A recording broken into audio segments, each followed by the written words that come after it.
Hi అండి. గోంగూరకాయల పచ్చడి ఎప్పుడైనా తిన్నారా? చాలా చాలా బాగుంటుందండి. పుల్లగా, కారంగా. కాయన్ని కడిగేసి ఇలా తుంచేసి పక్కన పెట్టుకోండి. ఇప్పుడు ప్యాన్లో పల్లీలు, నువ్వులు వేసి వేయించేసుకొని పక్కన పెట్టుకోండి.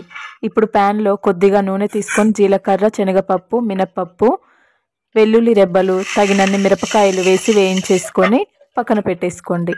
ఇప్పుడు ప్యాన్లో నూనె తీసుకొని గోంగూరకాయల్ని ఒక 5 మినిట్స్ వేయించండి. ఇలా వేయించుకున్న తర్వాత అన్నింటిని చల్లారిన తర్వాత మిక్సర్ జార్లో తీసుకొని తగినంత ఉప్పు వేసి గ్రైండ్ చేసుకుంటే గోంగూరకాయల పచ్చడి రెడీ అండి. ఇప్పుడు తాలింపుకి జీలకర్ర, ఆవాలు, మిర్చి, కరివేపాకు, ఇంగువ, తగినంత పసుపు వేసి ఇలా వేయించేసుకొని పోపు కలిపేసుకుంటే చాలా చాలా రుచిగా ఉంటుంది.